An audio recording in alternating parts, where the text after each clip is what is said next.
தமிழரின் பிம்பம் உங்கள் TV.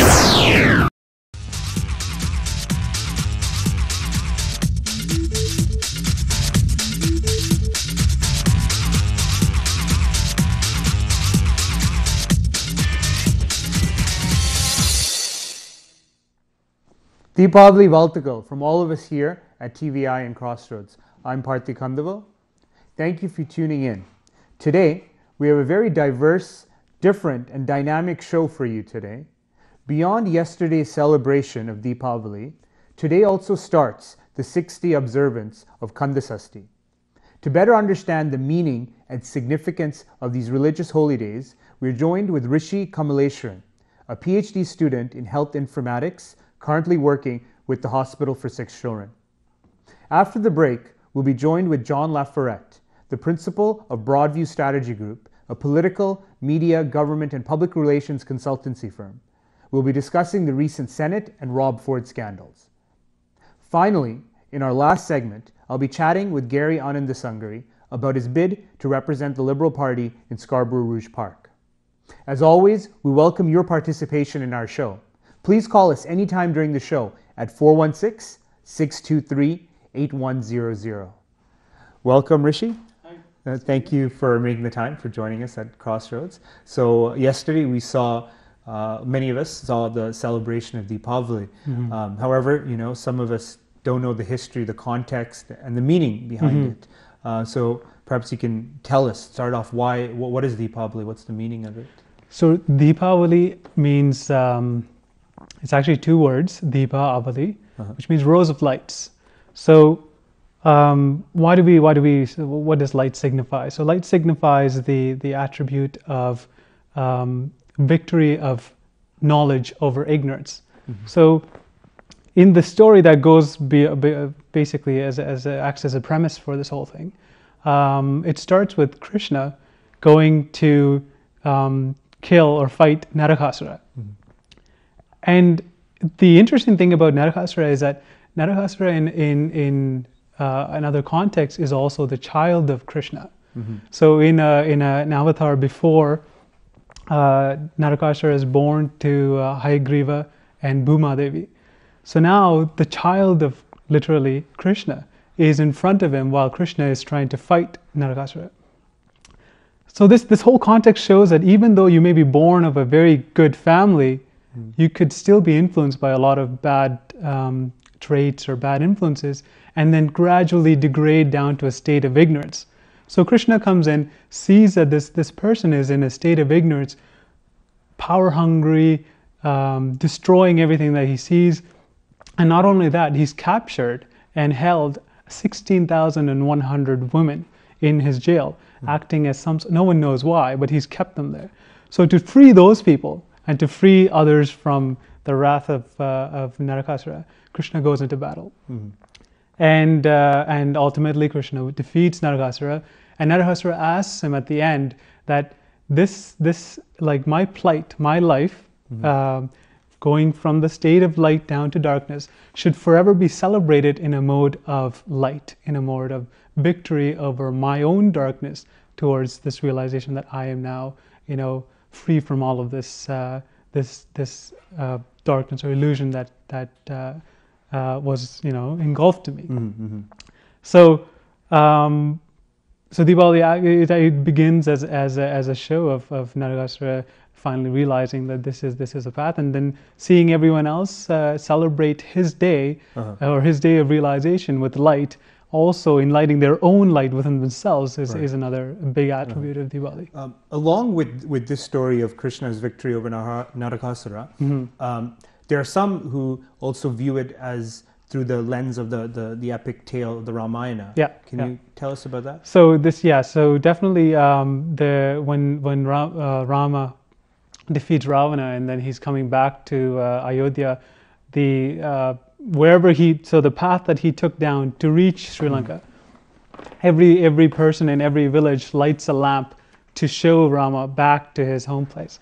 So it's another attribute, and the same meaning is actually exemplified in that story as well. Again, this defeat of good by, or the defeat of evil by good, and light exemplifying that knowledge is finally reestablished, ignorance has been defeated, and so let us all gradually celebrate this. That story, I haven't seen as evident or as present within Tamil Hindu circles. What's the context? I mean, is it connected to Ravana being seen as a god and as a hero within Tamil religious lenses? I don't think so. Mainly because the stories. So this Narakasura story comes from many Puranas. Okay.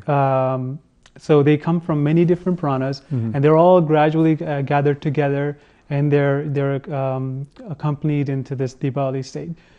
One Purana actually says that this Naraka Chaturdashi, which is this day, is Deepavali. And so then, we like our ancestors have taken that to be the event on this day.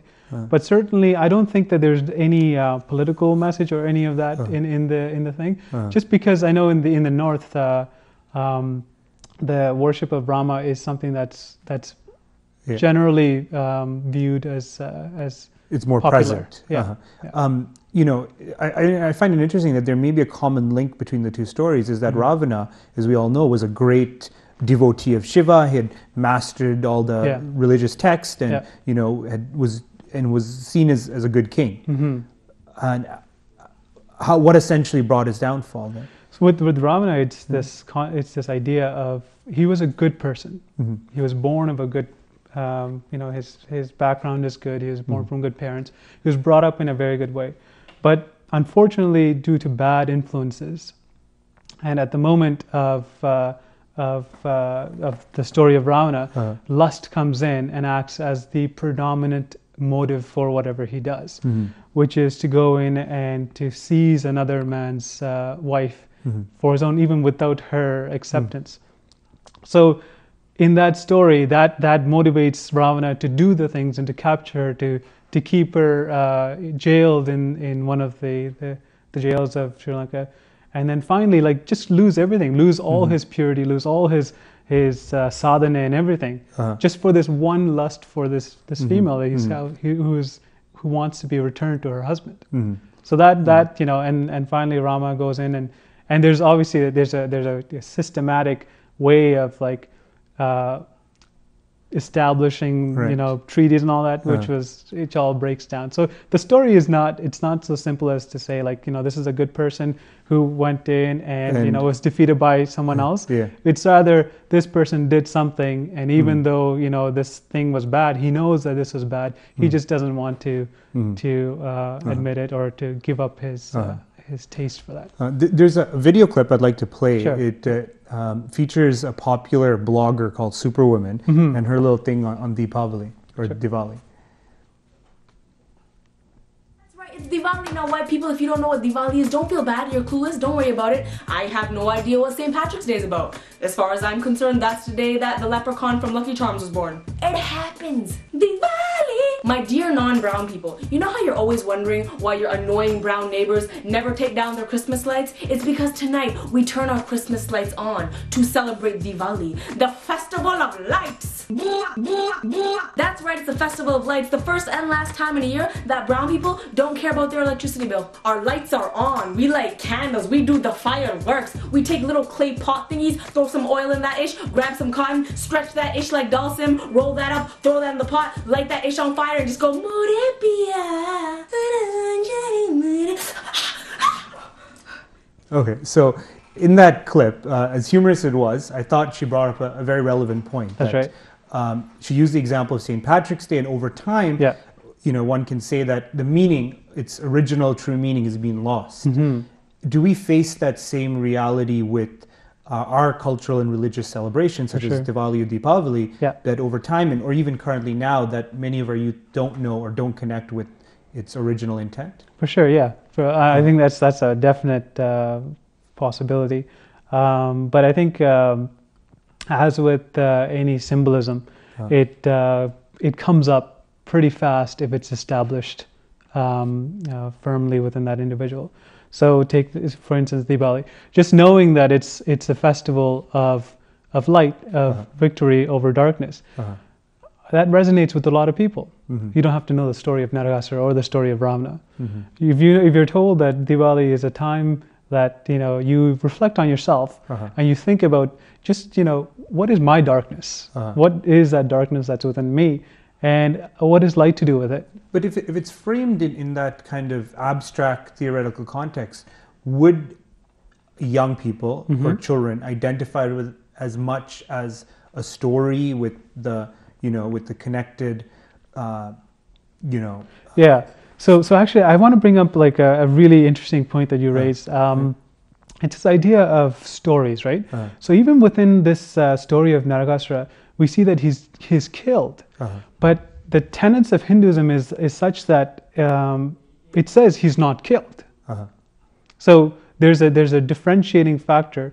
One is this idea of kshetram, and then there's this idea of kshetrajna. So there's two very opposing fields. So one, kshetram is the idea of a material body. Kshetrajna is this idea of the soul.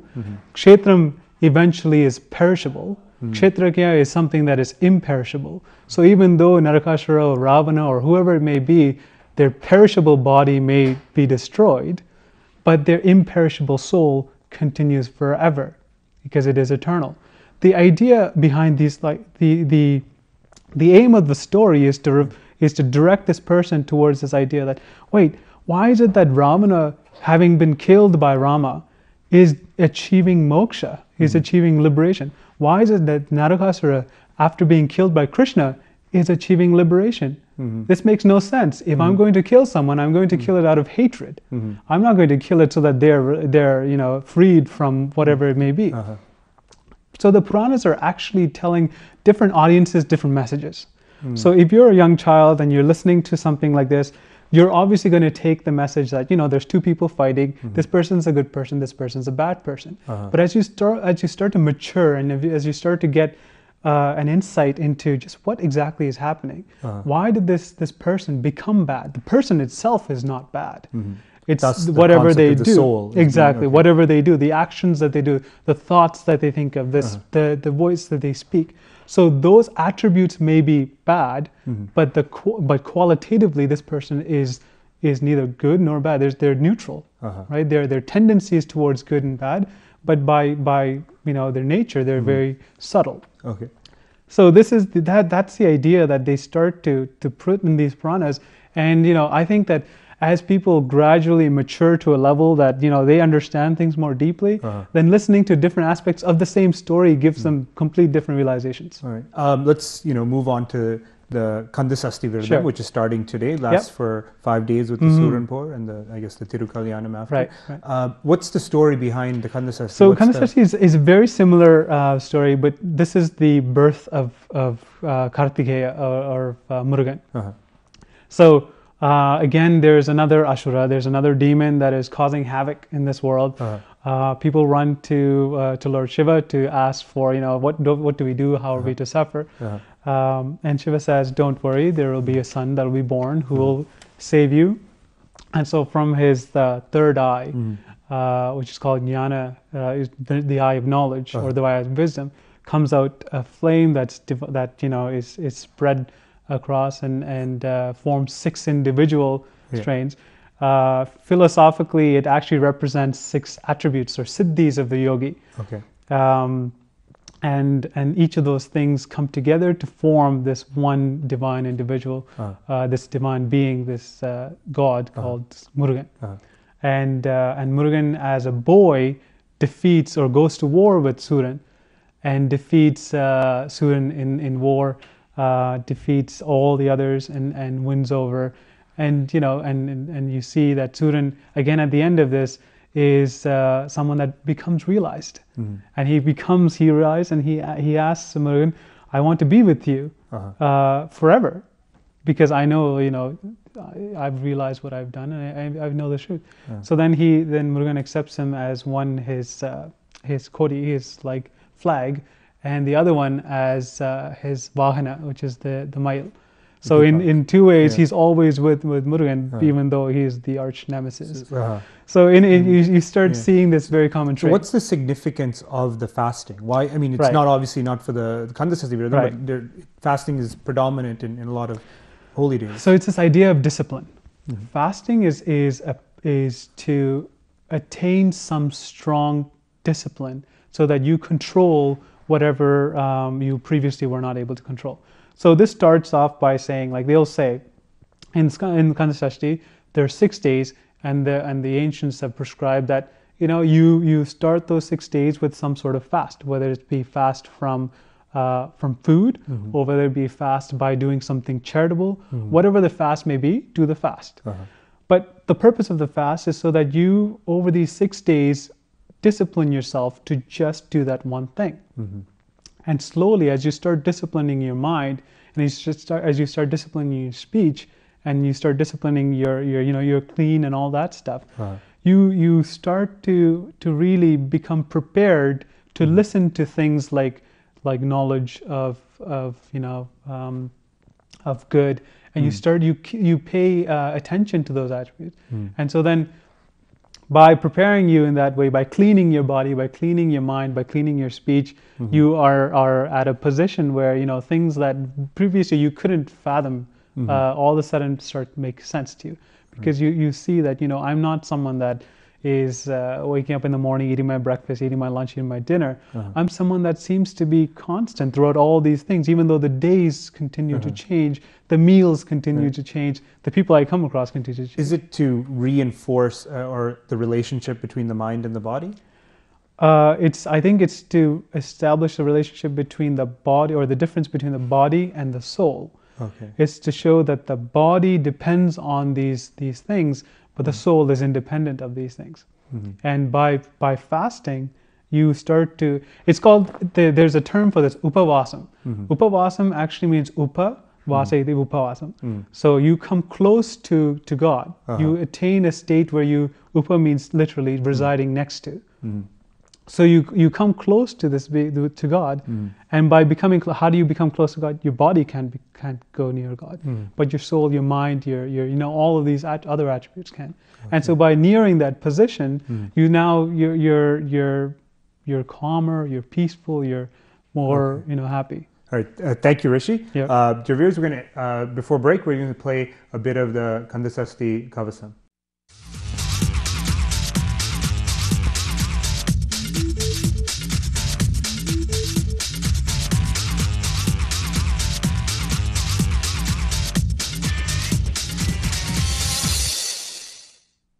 Welcome back, dear viewers. Now we'll be taking a bit of a shift from religion to politics. As you all might know, this week we saw Toronto Police Chief Bill Blair confirming the existence of a videotape that was described in earlier media reports by the Toronto Star, alleging Rob Fort smoking crack cocaine. These past few weeks also saw the Senate scandal facing Mike Duffy and Pamela Wallin, amongst others, to increase to new heights. Joining us to unpack and discuss these issues is John LaForet. He's the principal of Broadview Strategy Group. And dear viewers, as always, please join our conversation. Call us anytime at 416-623-8100. We'd love to field your questions and comments. Thank you, John, for joining our show here at CrossRoads. Thank you very much. So, I think we'll start off the discussion by a quick video clip featuring our mayor, Toronto Mayor Rob Fort.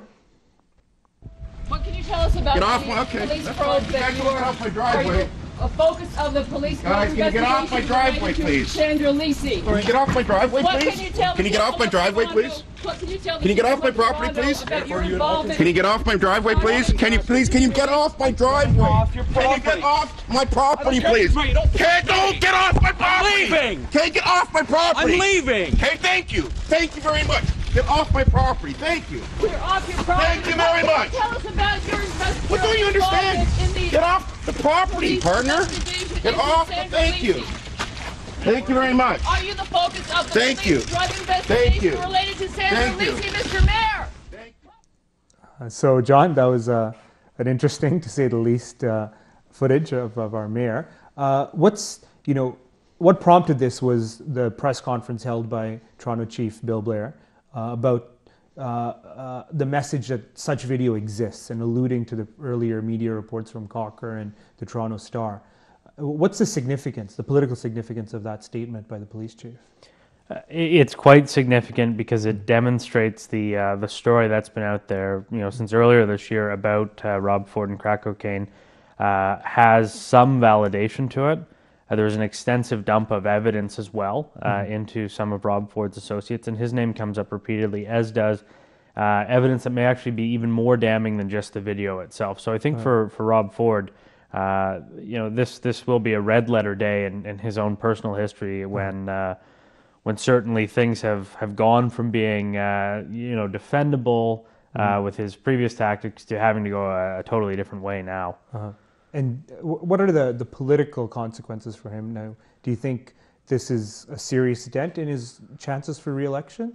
I think it's a near fatal one. Rob Ford obviously doesn't take traditional political advice, but I think the reality is we're now at a stage as a city and as an electorate, frankly, where patience for Rob Ford's behavior and this subplot about his personal life has gotten to a place where it could likely deprive him not only re-election but even potentially finishing his current term.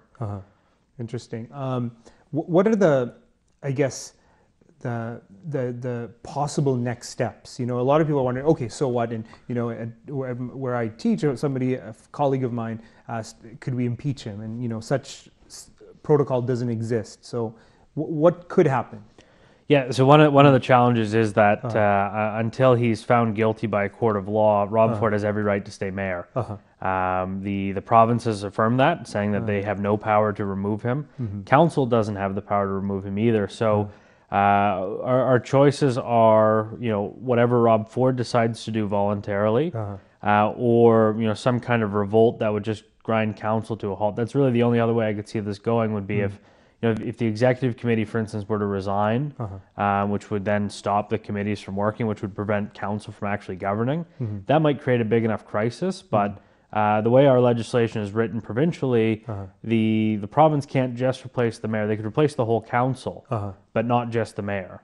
Interesting. So, given that he hasn't been charged with anything, and he hasn't even been obviously not convicted of anything, and not charged with anything, it's unlikely unless new developments are to happen.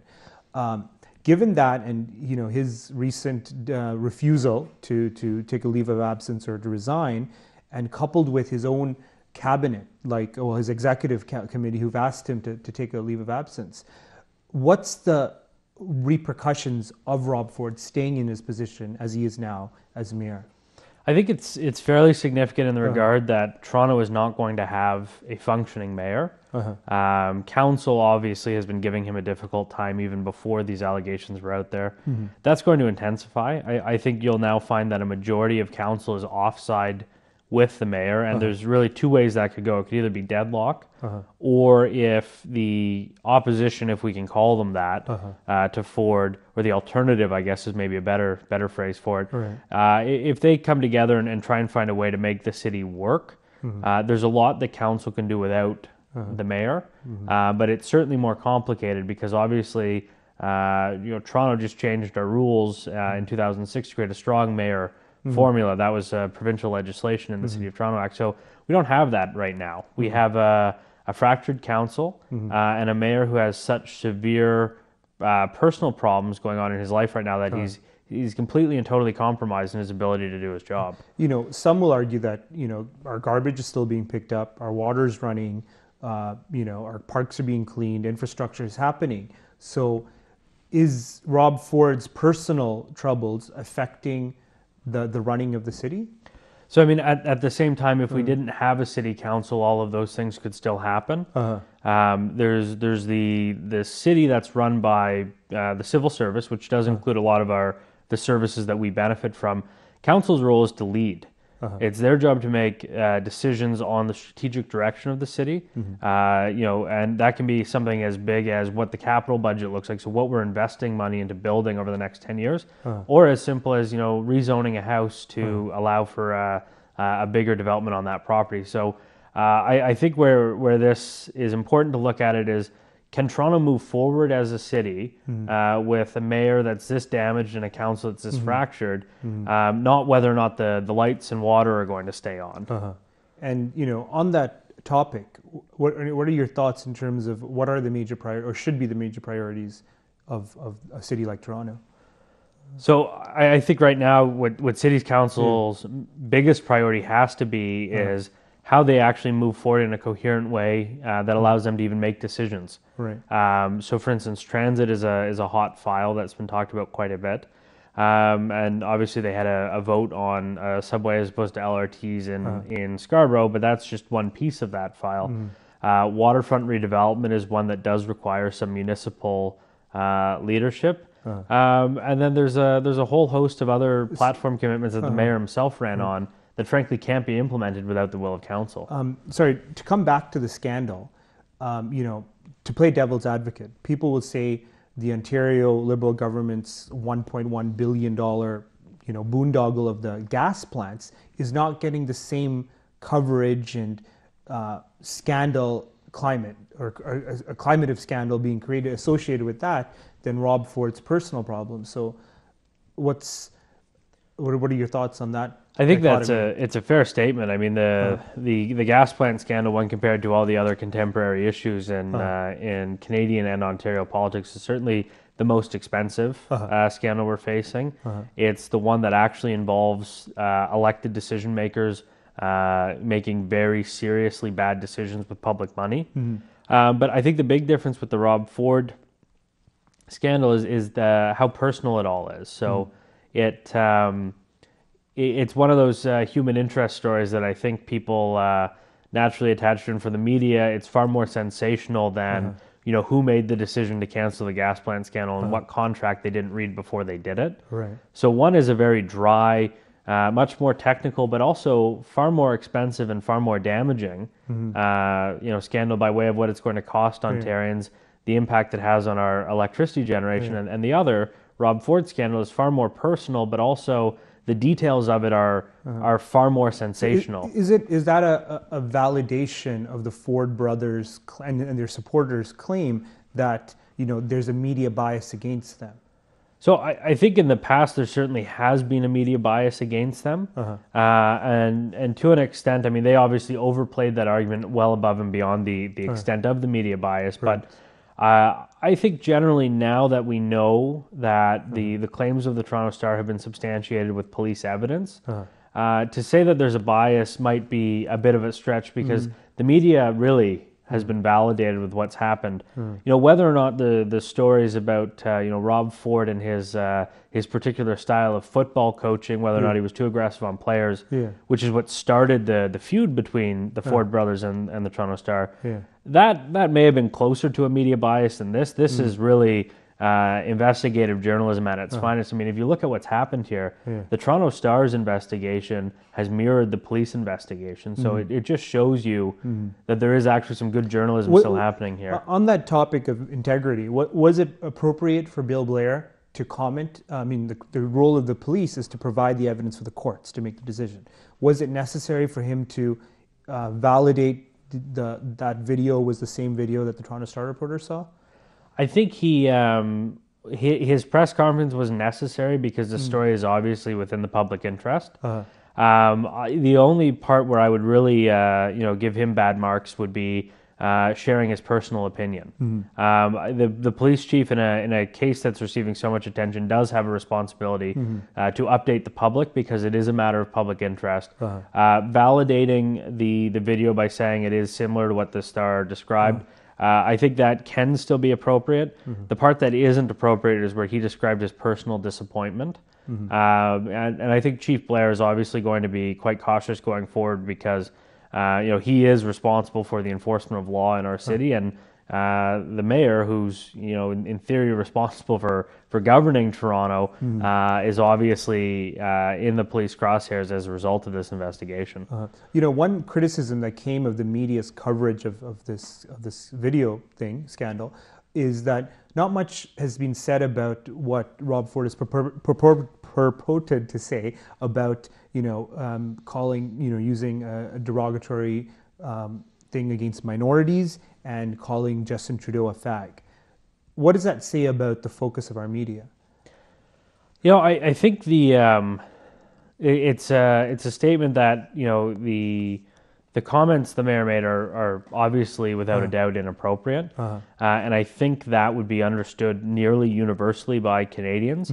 Where it becomes interesting, though, is that with Rob Ford, it isn't his first run-in with inappropriate statements. So, I mean, for instance, he said things about individuals who are living with HIV and AIDS. He's made very derogatory comments about homeless people, ethnic minorities in the past. The mayor is conveniently out of town every time the Pride Parade is in town. So I think he's got a demonstrated blind spot, shall we say, on social norms as it relates to dealing with diversity. So I think the reason that part got buried is it was said by the mayor of the largest city and the leader of the 6th largest government in Canada, allegedly while smoking crack. So I think the point is that part of the story kind of buries the rest of it, rightly or wrongly. I think that's the debate here really is, should Rob Ford be held accountable for those statements? And I think until he's even prepared to admit that that's him in the video, it's hard to get him to even comment on what he's had to say about people. But looking at the comments, I mean, they're certainly in keeping with previous comments he's made in the past. And to transition to the other scandal in our media is the Senate scandal that's going on. To many Canadians, the concept of the Senate or what the Senate is lost. And can you tell us what's the purpose of the Senate? What does it do? Sure. So I mean, the Senate is supposed to be the upper house in our federal government system. So basically, when a law, before a bill becomes a law, it's supposed to be introduced in the House of Commons, debated, voted on, and then it's supposed to go to the Senate, where the same process is repeated. And the idea of having an appointed Senate is that it's supposed to be a body of what the first Prime Minister referred to as sober second thought.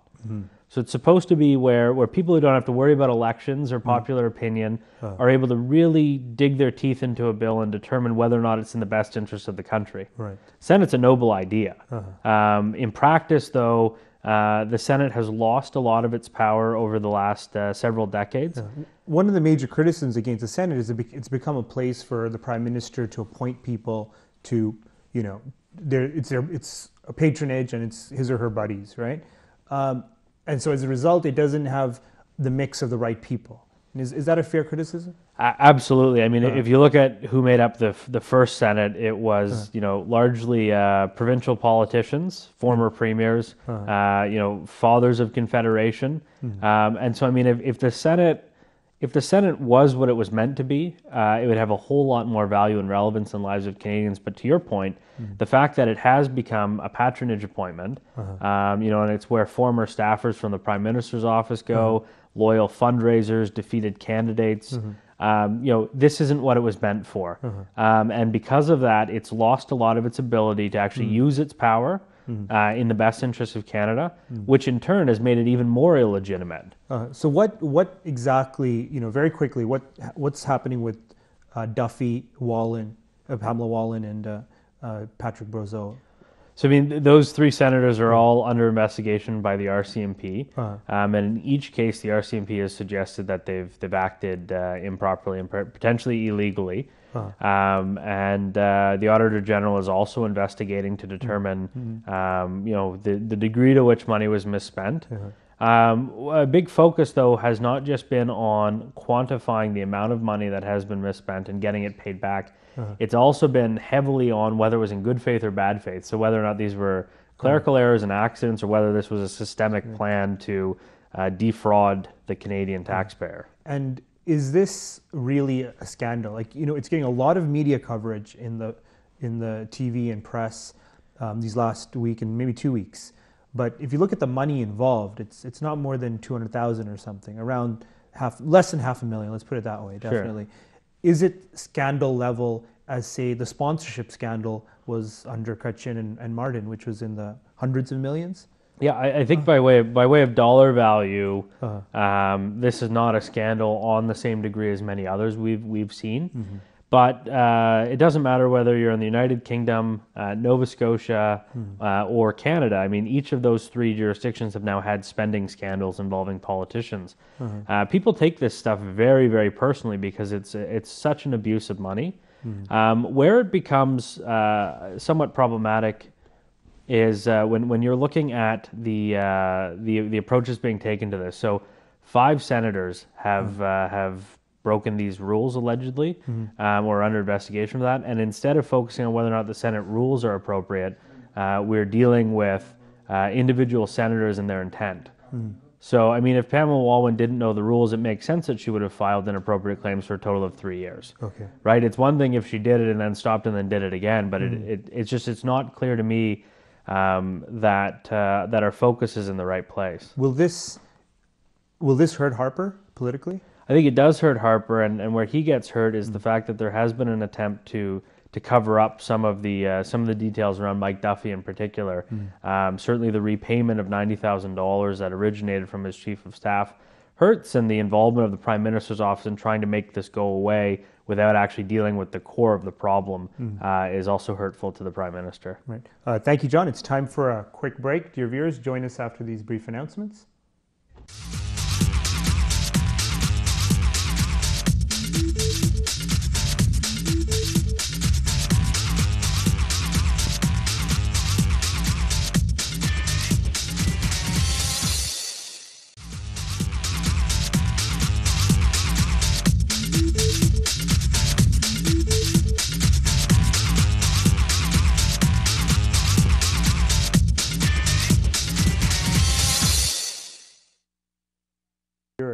I'm now joined with Gary Anandasangaree, who's a lawyer practicing in Scarborough.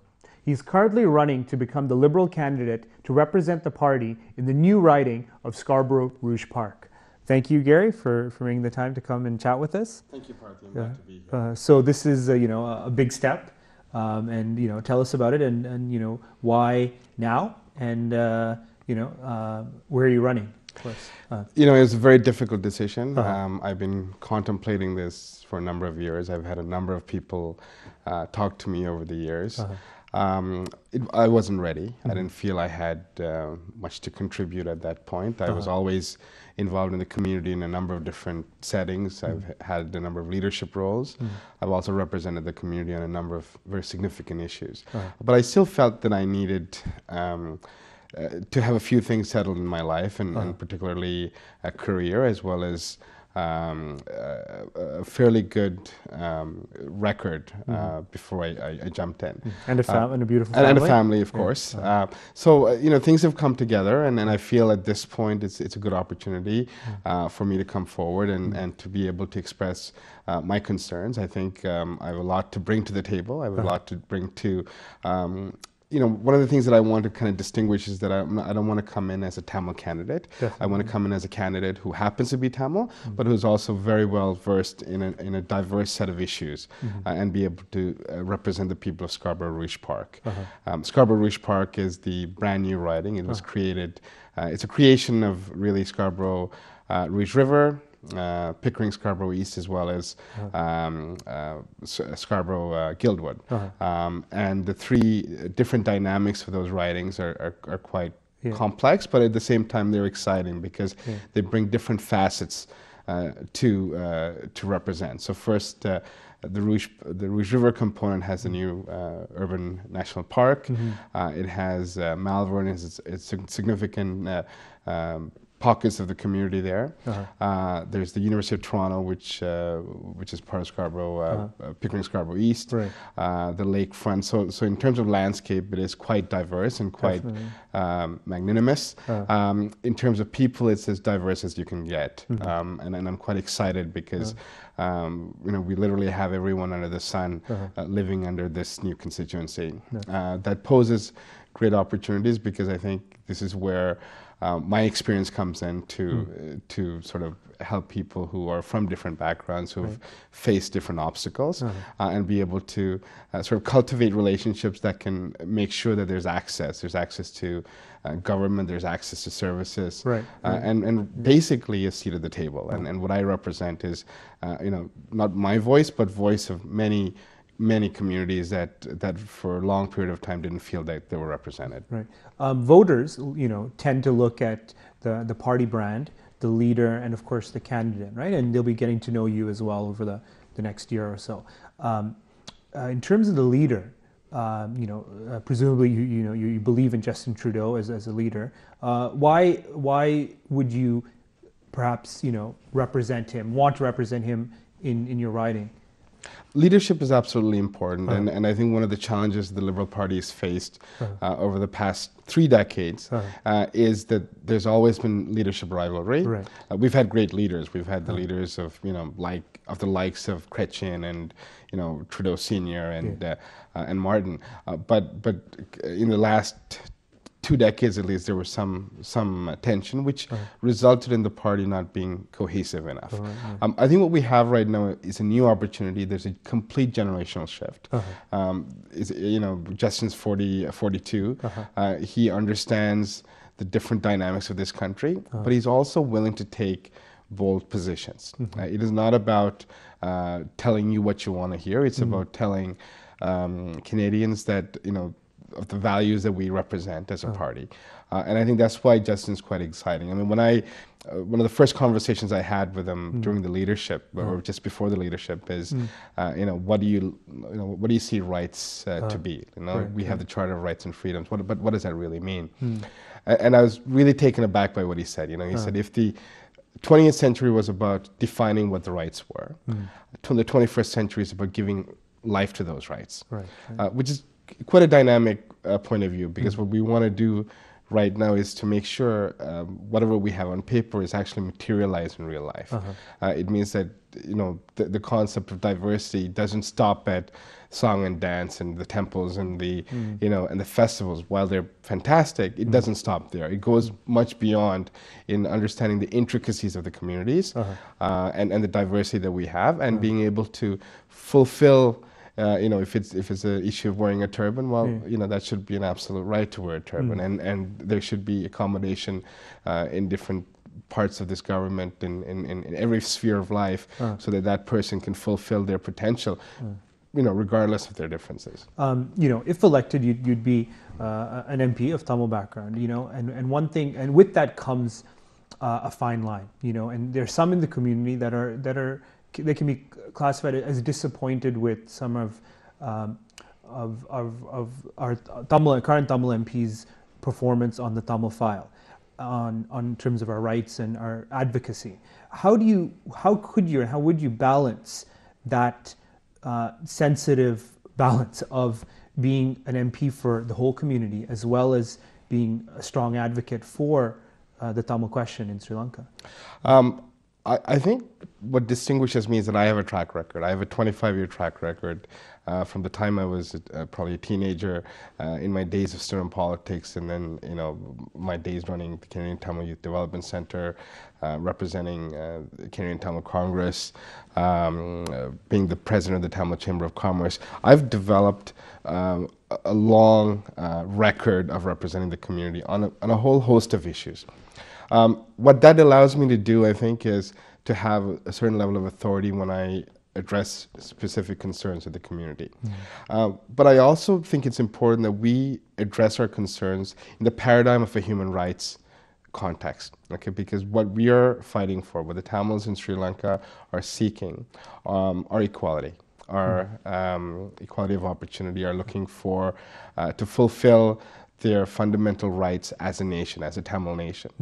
And I think those are things that are enshrined in international law, and I think it's incumbent on any advocate, anyone who advocates on this issue, to bring about these issues as something so fundamentally linked to the concept of human rights. And I think that's the context in which I approach the Tamil question as I approach any other question. It is, at what point can Tamils fully be accepted and fully be able to have their outcomes within the context of Sri Lanka right now? Is it even possible? I mean, those are questions that need to be posed. And at the appropriate time, the people in the North and East have consistently voiced concerns and voiced their perceptions as to what they want as an outcome. And I think it's important that the international community, including Canada, take note of these elections and these outcomes. And I think those are the positions that we need to put forward. But this is quite different from us trying to impose a specific outcome that we may feel is appropriate. I think ultimately it's really down to the people on the ground to make that call, and it's up to countries like Canada. The diaspora has a very important role to reinforce what they democratically wish for. Beyond Tamil rights, or besides Tamil rights advocacy, what are perhaps two other issues that you would really make a priority and fight for in Parliament? I think the absolute priority, whether it's in Scarborough or probably the GTA, is the issue of jobs. It affects everyone. It's very clear that there's a specific demographic that is either underemployed or unemployed. So if you look at the average South Asian male in their 50s who had mid to low level skilled employment in the 80s and 90s is simply not having the same job right now. They are working in service industry positions where they're probably making 1/3 or maybe half of what they used to make 10 years ago. If you go around the riding that I'm running in, like Tapscott, for example, it's just on the edge of the riding. 5 years ago, before the 2008 recession, when I drive down that street, there's a traffic jam literally every time the shift changes. Now we don't have that. We don't even have shifts there anymore. So there's an absolute loss of jobs that need to be addressed, and that need to be addressed in a very meaningful way. It cannot be, yes, long-term education investment in strategic long-term technology is important, but that's not the solution for everyone. And socially? Social issues? Social issues would be, I think seniors issues are critical. I think the issues of funding for healthcare is absolutely essential. I think looking at long-term care, how we look after seniors at a point when they're unable to look after themselves. There's a sandwich generation, which will be our parents who are looking after their parents as well as their children and grandchildren. There's a great deal of stress and need there. So how do we address and how do we take away some of those strains? I think that's one aspect of it. But at the same time, how do we ensure that people, as they age with dignity, they age with income security, they age with the with the full expectation that healthcare will be available for them when they need it. And I think those are very important things for us as a party, and I think it's very important for us as even a Scarborough community. These are there are facilities in Scarborough that are falling apart, and those investments, if they're not made now, will eventually lead towards very difficult situation for our population as they age. From now till May 2015, as we have fixed election dates, in that lead up to the May 2015, what do you think the major issues that election, as you can forecast them, will be premised around? It's going to be about accountability. Ultimately, it's about accountability. It's about the role of government. It's about making sure that government doesn't take your money and misspend it, or they use it for their political purpose. I think the issue of Senate reform is going to be absolutely critical. I think what we've seen in the Senate is a disgrace. I think those are issues that will come about. What's probably a more important issue, and that's kind of permeating over the years, is Canada's role in the world. Where does Canada stand internationally? Where does its reputation stand today versus 20 years ago? And why? And I think the issue of having a consistent foreign policy that is grounded on the concept of human rights is absolutely essential for us. And I think that is, people were very upset when Canada lost a seat at the UN Security Council 2 years ago. Probably the first time in Canadian history that's happened, because we've actually lost international stature. So how do we rebuild it to a point where Canada can reassert its influence in the world? And I think that's what we need to get to, and I think that will become a very important election issue. Thank you, Gary, for making the time and joining us on Crossroads. Dear viewers, as our community plants deeper roots in Canada, we recreate and create our own Tamil Canadian society. It is important that we better and further understand our religions and our politics. I hope today's show helped shed some light on that. Thank you for tuning in. I'm Parthi Kanda. Have a good week.